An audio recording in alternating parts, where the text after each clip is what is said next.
तो कहानी की शुरुआत में हम देखते हैं कि रोड पर एक आदमी अपनी वाइफ को बुरी तरह से पीट रहा होता है और तभी वहां से गुजरता हुआ एक इंसान उस औरत को बचाने के लिए इस आदमी को पीटने लगता है। इस आदमी का नाम है किम सेंग और यही इस मूवी का मेन कैरेक्टर है। और अब इस आदमी को पीटने के बाद किम सेंग उस औरत के पास जाकर उसमें भी दो चार झापड़ मारता है और उससे कहता है, इस आदमी से ज्यादा खुदगर्ज तो तुम हो जो कि इतना कुछ सहने के बाद भी इसी के साथ रह रही हो। और इसके बाद हम मूवी के सेकंड लीड टाइची को देखते हैं जो कि एक तरीके की सर्विस एजेंसी चलाता है जो कि लोगों से पैसे लेकर उनसे वो काम करवाता है जिनके लिए मैन पावर की जरूरत पड़ती है। और टाइची का एक काम लोगों को ब्याज पे पैसे देना भी है जिसकी वसूली के लिए उसने अपने यहाँ पर कुछ गुंडों को भी रख रखा है। और किम सेंग भी टाइची के लिए ही काम करता है जो कि उन सभी गुंडों में से सबसे ज्यादा होनहार गुंडा है। और अब यहाँ पर टाइची अपने आदमियों से कहता है कि हमें एक नया काम मिला है जिसमें हमें एक यूनिवर्सिटी में प्रोटेस्ट कर रहे कुछ स्टूडेंट्स को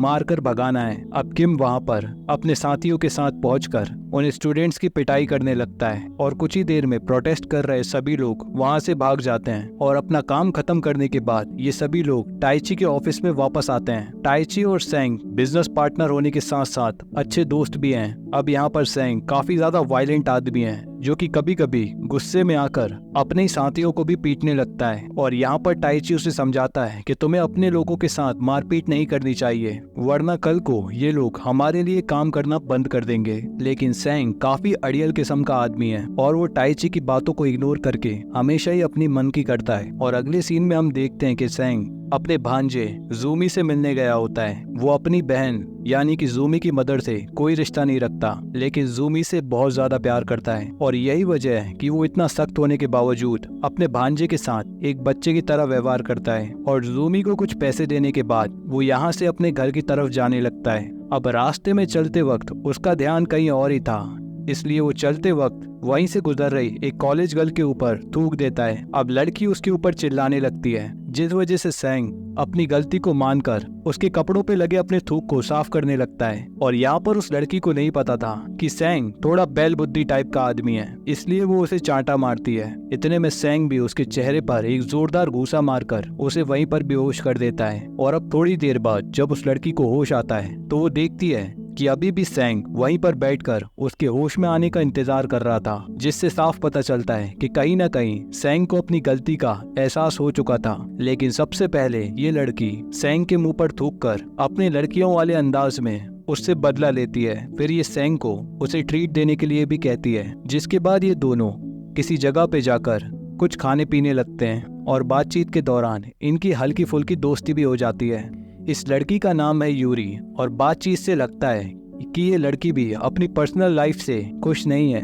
इसके बाद अपने हिस्से के पैसे लेने के लिए सेंग टाइची के पास जाता है। टाइची सेंग से पूछता है कि तुम्हारे फादर जेल से कब छूटने वाले हैं। सेंग उसे बताता है कि 1 महीने पहले ही उसके फादर जेल से छूट चुके हैं। टाइची उससे कहता है कि इसमें से कुछ पैसे खर्चे के लिए अपने पिता को भी दे देना। लेकिन सेंग इस बात पर नाराज हो जाता है और उससे कहता है कि अगर तुम्हें उस आदमी की इतनी फिक्र है तो तुम उसे पैसे खुद दे दो। और इसके बाद यहाँ से सेंग सीधा अपने घर जाता है जहाँ पर हम उसके फादर को देखते हैं। और यहाँ पर सेंग गालियां देते हुए अपने फादर को बहुत बुरी तरीके से पीटता है। और यहीं पर हम एक फ्लैशबैक से देखते हैं जहाँ पर हमें पता चलता है कि सेंग इतना अजीबोगरीब टाइप का क्यों है। जहाँ पर हमें पता चलता है कि सेंग के फादर किसी जमाने में एक अव्वल किस्म के शराबी हुआ करते थे जो कि शराब पीकर अक्सर अपनी मदर को मारा पीटा करते थे। और एक दिन तो वो इतने नशे में थे कि वो एक बड़ा सा चाकू लेकर अपनी वाइफ को मारने वाले थे। लेकिन तभी उन्हें बचाने के लिए सेंग की बहन बीच में आ जाती है और हमले में चाकू लगने की वजह से वो काफी ज्यादा घायल हो जाती है। और सेंग जल्दी से अपनी बहन को हॉस्पिटल लेके जाता है जहाँ पर उसकी बहन की जान तो बच जाती है कि तभी अचानक सेंग की मदर अपनी बेटी को देखने के लिए हॉस्पिटल की तरफ भागे जा रही थी। तभी अचानक किसी गाड़ी से उनका एक्सीडेंट हो गया और वो वहीं पर मारी गई। इसके बाद सेंग के फादर को कुछ सालों की जेल हो जाती है। और फिर उसकी बहन की शादी के बाद सेंग ने अपनी बहन से भी मिलना जुलना बंद कर दिया। तो कहीं ना कहीं इन सारी घटनाओं के लिए सेंग अपने फादर को ही जिम्मेदार मानता है और इसलिए वो उन्हें जलील करने के साथ साथ मारता पीटता भी रहता है। अगले दिन सेंग और यूरी की फिर से मुलाकात होती है।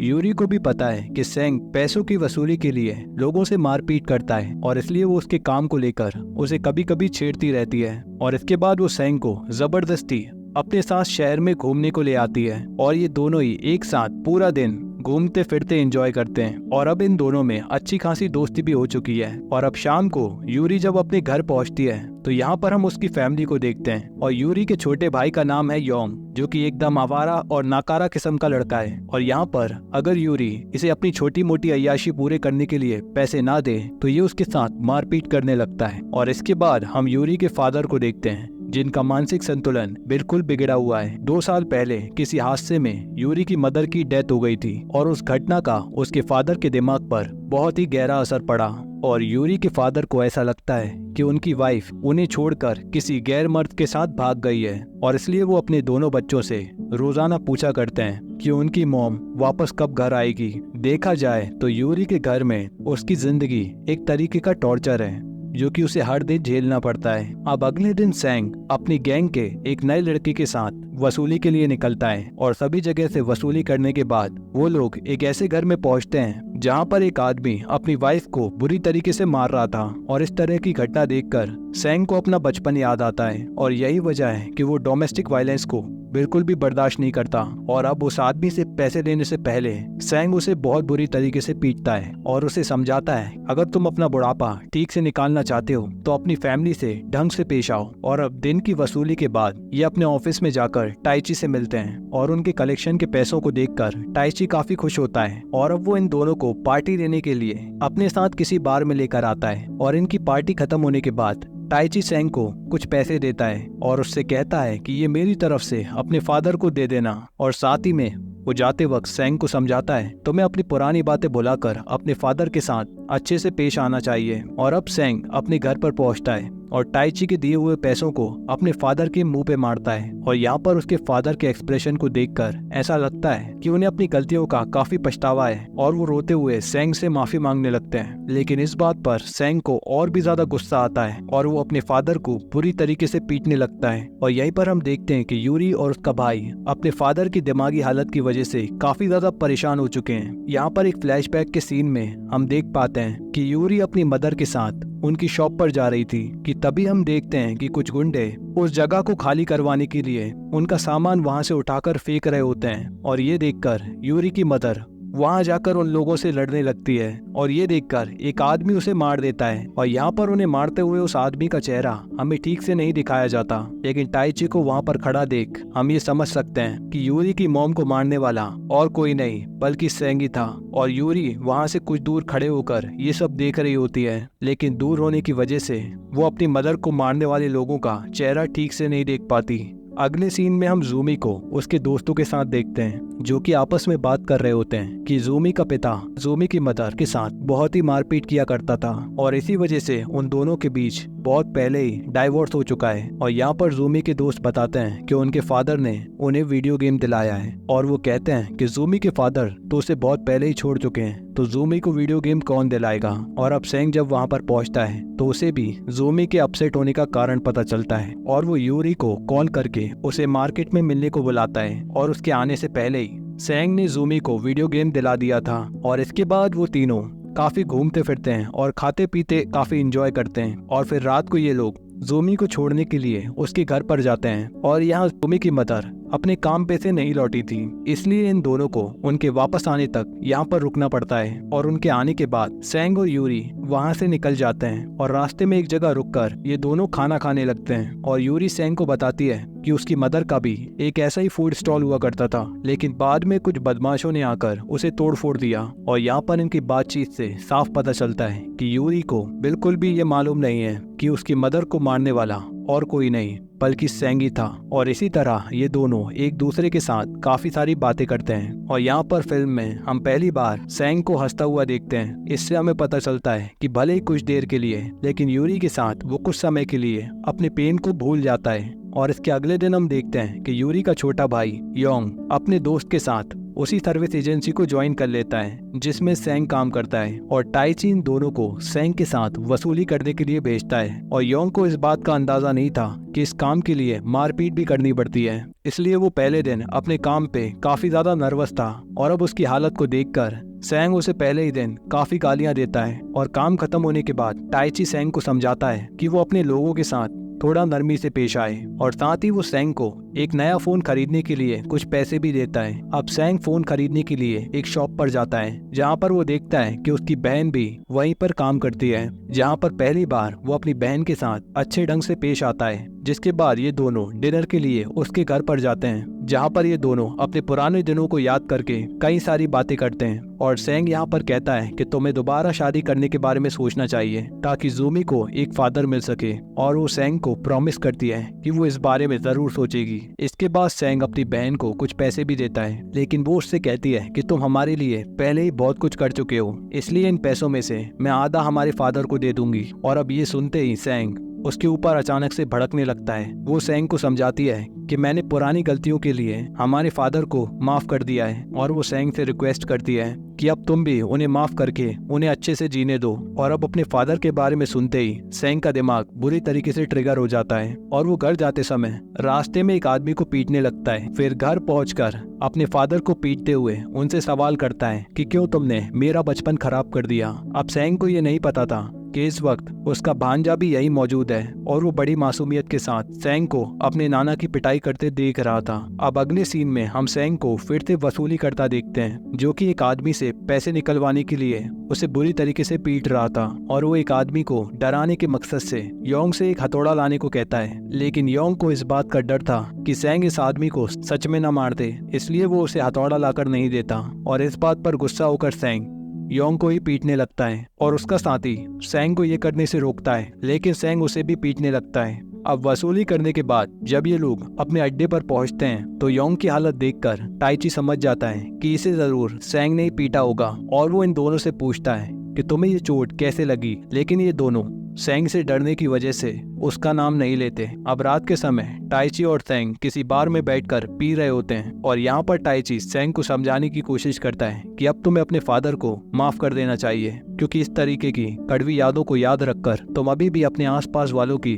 जिंदगियों को खराब कर रहे हो। अब ये सब सुनने के बाद सैंग गुस्से में बुरी तरीके से चिल्लाने लगता है। अब वहाँ पर पास में बैठा हुआ एक आदमी उसे शोर मचाने के लिए मना करता है, लेकिन सैंग गुस्से में आकर उस आदमी के साथ भी झगड़ा करना शुरू कर देता है। इसके बाद सैंग बड़े ही गुस्से में अपने घर की तरफ बढ़ रहा था, और वो गुस्से में अपने आप में ही बड़बड़ा रहा था कि वो आज अपने फादर को मारकर इस किस्से को हमेशा के लिए खत्म कर देगा। लेकिन घर पर पहुंचने के बाद वो अपने फादर को बेहोशी की हालत में देखता है, और उसे पता चलता है कि उसके फादर ने अपने हाथ की नस काट ली है। और अब अचानक से ही सैंग का सारा गुस्सा पछतावे में बदलने लगता है, और वो अपने फादर को बचाने के लिए उन्हें अपने कंधे पर उठाकर जल्दी से हॉस्पिटल ले आता है। और यहीं पर दूसरी तरफ हम देखते हैं कि यूरी की मुसीबतें दिन ब दिन बढ़ती जा रही हैं, जहाँ पर वो चिल्ला चिल्ला कर अपने फादर को समझा रही थी कि अब उनकी मॉम इस दुनिया में नहीं है। लेकिन उसके फादर का दिमागी संतुलन इतना खराब हो चुका था कि वो एक चाकू लेकर उसे मारने के लिए बढ़ते हैं, और उनसे बचने के लिए यूरी अपने घर से बाहर आकर अपनी माँ को याद करने लगती है। और अब इसी समय यूरी को सैंग का कॉल आता है, और वो उससे किसी जगह मिलने को कहता है, और यूरी उसकी बताई हुई जगह पर जाकर सैंग से मिलती है। और शुरू में तो ये दोनों एक दूसरे के साथ ऐसे पेश आते हैं जैसे कि इनकी जिंदगी में कोई समस्या ही नहीं है, लेकिन फिर कुछ ही देर बाद ये दोनों फूट फूट कर रोने लगते हैं। और यहाँ पर इन दोनों की इमोशनल बॉन्डिंग साफ तौर पर देखी जा सकती है। वैसे तो इनकी जिंदगी आपस में बिल्कुल अलग है, लेकिन इनकी जिंदगी में एक ही चीज कॉमन है, डोमेस्टिक वायलेंस की वजह से होने वाला इनका पेन। अब अगले दिन सैंग अपने भांजे ज़ूमी से मिलने के लिए उसके घर जाता है, लेकिन सैंग के काफी कोशिश करने के बाद भी ज़ूमी उससे कोई बात नहीं करता, और अब मायूस होकर सैंग वहां से जाने लगता है। और अब इसी वक्त ज़ूमी घर से बाहर आकर सैंग से कहता है कि मेरे नाना एक अच्छे इंसान है, प्लीज उन्हें मत मारा करो। और अपने भांजे के मुंह से ये सब सुनकर सैंग को बहुत ही शर्मिंदगी महसूस होती है। और इसके बाद सैंग टाइची से मिलने के लिए अपने ऑफिस जाता है, और वो टाइची से कहता है कि लोगों के साथ मारपीट करते करते मैं काफी थक चुका हूँ, इसलिए अब मैं इस काम को और नहीं करना चाहता। यानी कि सैंग इस गुंडागर्दी वाले काम को छोड़कर अब कुछ और करना चाहता है। अब टाइची उससे कहता है कि मैं भी कुछ समय से इस काम को छोड़कर कुछ और करने का सोच रहा हूँ। सच कहूँ तो मुझे भी लोगों के साथ मारपीट करना अच्छा नहीं लगता। और सैंग उससे पूछता है कि इस काम के अलावा तुम और क्या कर सकते हो। और टाइची उसे बताता है कि मैं काफी दिनों से कुछ पैसे इकट्ठे कर रहा था ताकि मैं एक दिन एक रेस्टोरेंट खोल सकूं, और इस काम को छोड़ने के बाद वो बहुत जल्द एक बारबेक्यू रेस्टोरेंट खोलेगा। और वो सैंग से कहता है कि बस तुम आज की वसूली के बाद कल से काम पर मत आना। और सैंग अब अपने आखिरी काम के लिए योंग के साथ वसूली के लिए निकलता है और ये लोग एक आदमी के पास पहुंचते हैं जो कि अपनी गरीबी का हवाला देकर इन्हें पैसे देने से मना कर देता है। लेकिन योंग ये देखकर हैरान रह जाता है कि सेंग ने इस बार किसी से मारपीट नहीं की और ये दोनों उसे वार्निंग देकर उसके घर से जाने लगते हैं। लेकिन तभी वो आदमी इन दोनों पर चिल्लाने लगता है और ये देखकर योंग को काफी गुस्सा आता है और वो उस आदमी की पिटाई करने लगता है और सेंग उसे डांटते हुए उस आदमी की पिटाई करने से रोकता है। लेकिन इन सब के बीच सेंग के सर पर चोट भी लग जाती है और इसके बाद ये दोनों यहाँ से अपने ऑफिस की तरफ जाने लगते हैं और सेंग उसे समझाता है कि मेरी इजाजत के बिना तुम्हें ऐसे किसी पर भी हाथ नहीं उठाना चाहिए। लेकिन इसी बीच योंग सेंग के ऊपर हथौड़े से पीछे से वार करता है और इसके बाद भी वो पीछे से लगातार उसके सर पर हमला करता जाता है और वो सेंग से कहता है कि तुम्ही ने मुझे सिखाया था कि किसी को मारते वक्त बिल्कुल भी संकोच मत करो और तुम आज कैसे अपनी बात से मुकर सकते हो। लेकिन इतनी बुरी तरीके से घायल होने के बाद भी सेंग उसके ऊपर गुस्सा नहीं करता और उससे कहता है कि मुझे अपने भांजे का प्ले देखना है तो प्लीज मुझे अपने साथ वहाँ पर ले चलो। और योंग उसे वहीं पर छोड़कर पैसे वाला बैग लेकर वहाँ से भाग जाता है और सेंग यहाँ पर बुरी तरीके से तड़प रहा था और उसके मुंह से बस एक ही बात निकल रही थी, मुझे मेरे भांजे का प्ले देखना है तो प्लीज मुझे वहाँ पर ले चलो। अब यहाँ पर ये बात बिल्कुल भी क्लियर नहीं है कि योंग ने सेंग के साथ ऐसा क्यों किया, लेकिन इसके पीछे की दो वजह हो सकती हैं। पहली वजह ये कि सेंग ने वसूली के दौरान पहले दिनों उसे काफी टॉर्चर किया, शायद इसी बात का उसने सेंग से बदला लिया। और दूसरा रीजन ये हो सकता है कि इन लोगों के साथ काम करते वक्त उसे पता चल गया होगा कि उसकी मदर को मारने वाला और कोई नहीं बल्कि सेंग ही है। तो ये भी शायद एक बड़ी वजह हो सकती है उसका सेंग के साथ ये सब करने का।